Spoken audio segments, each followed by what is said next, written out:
Hello, everyone. I wanted to just make a brief video about the Module 3 essay prompt. This is in response to a very intelligent email I got from a student asking really what I meant by truth here. As the student I think very reasonably said, there are different ways of describing truth. What kind of truth are you talking about? That's a philosophical question. So bravo to that student, and I'll respond to it as much as I can. This has come up before on the discussion board. A distinction between perhaps scientific truth. I think the same student made this distinction in their discussion board post. The distinction between scientific truth and, quote, my truth. And as I said, I'm not going to dismiss that. I think that, again, my response to it in the discussion board was that the philosophy teacher typical response may be, well, there's only one truth. But there are any number of philosophers who don't believe that. That is, that truth itself is relative. I happen to go by that myself. On the other hand, and I'm not saying the student doesn't realize this, there's a tendency we all have to believe things because we want them to be true rather than because we believe that they're true on the evidence. And that's something I'm asking you to confront here in this class in general about the subject of death. Not that I know the truth about death, but rather I want you to explore the question as honestly as you can.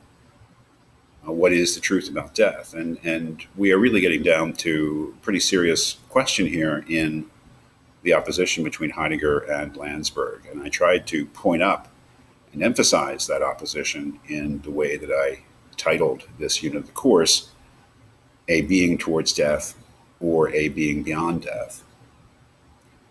It's quite clear that Heidegger believes that we are finite beings and that this is built into the very structure of human existence, that we are finite temporary creatures who are moving through time towards our inevitable end in a generally Epicurean way. When I say Epicurean, I hope you understand from reading Epicurus what I mean by that. Epicurus believed that we become nothing at death. Death is simply the privation and the permanent privation, which I think is a serious thing to add, of all awareness, all consciousness, all experience. Coming to terms with that is, I think, largely what Heidegger is trying to do. The Landsberg thesis, or the Landsberg response, is a complete rejection of that. That is, what Landsberg believes is that if you look at human existence, the truth of human existence, what you don't find is a being towards death. What you find is a person, and at the kernel, the center of that notion of personhood is a hope, he calls it. And that hope is hope for one thing and hope for eternal life.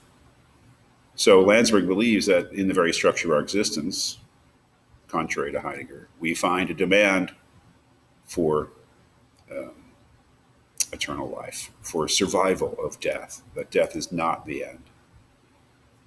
Once again, I would direct you, I hope, to the Auden poem that I gave you.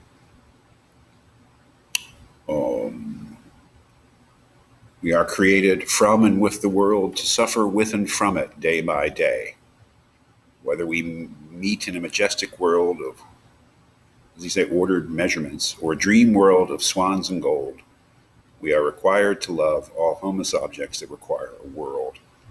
Our claim to own our bodies and our world is our catastrophe. And that seems like it's heading towards an Epicurean idea, because we don't own our bodies and we don't own our world because we die. But then he says, what can we know but panic and caprice until we know that dread demand or something for a world that will be the fluent, whose origin, order, and purpose will be fluent satisfaction of our world. I'm sorry, I'm mangling the last part of it. Look over the poem, because it expresses that demand, that dread demand, I think he characterizes something like that, for a world that will be the fluent satisfaction of our will, which I interpret to mean a kind of afterlife, and a Christian view of the afterlife that he shares, I believe, with certainly Landsberg has it. The afterlife is not in any way thought of as a mere continuation of our earthly life. Not at all. That is not the Christian idea. Not the Christian idea at all. I can't emphasize that enough. Whether you're Christian or not, if you think that Christians believe that the afterlife is some kind of continuation of our earthly life, you are just utterly mistaken. That's not the idea. The afterlife is not just a continuation of our existence. It is a fulfillment of our existence. That is the whole idea. We can talk about meeting our loved ones on the other side, but that has to be put in the context of our meeting God on the other side. That is the most important aspect of the Christian idea of the afterlife, is that it is what Thomas Aquinas called the beatific vision. It is a being with God, and thereby it is a fulfillment of all of the unrealized possibilities of human existence in our earthly life. Just to fill that in a little bit, just to put that in context. So, when I ask you which conception of death is closer to the truth, what I really mean is, which one do you think best describes the truth of human existence? And that really means, is Heidegger's diagnosis of the human condition as a being towards death the truth about human existence? Or is Landsberg's idea, which I'm characterizing as a being beyond death, the truth of human existence? Obviously, you have to sort of make your choices here in terms of what you think is the correct theory of death. That is, if you believe that the human being ends in a total way at death, that is, that Epicurus is right, you're going to lean towards Heidegger. If you believe, and that is, you believe it is the truth that human beings go beyond death in some sort of other existence, then you're going to lean towards Landsberg. And when I ask you which one is closer to the truth, I'm asking you which one you think is a more likely outcome. I mean, it's not an easy question to address, of course. It's because it's a metaphysical question. This distinction between different types of truth, well, I think it is valid, but it comes up more in these sort of questions than in everyday questions. If I ask you, what color are stop signs in the United States? If you say anything else but red, you're probably going to be definitely wrong. There's no my truth there, right?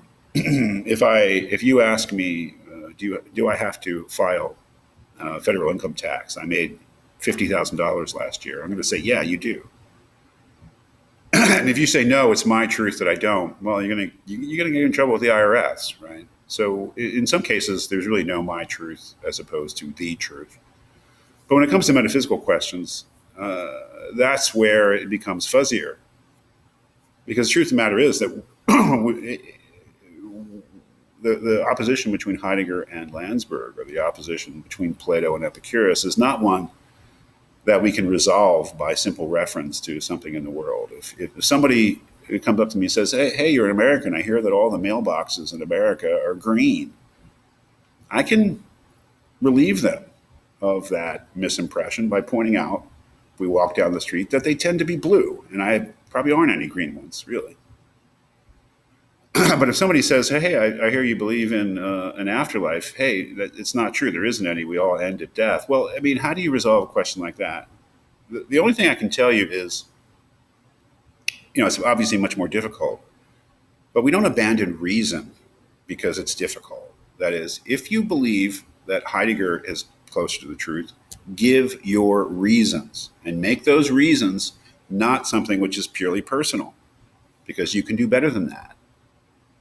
Point out things that might persuade somebody else because they are not just faith-based or personal to you, that they are valid reasons.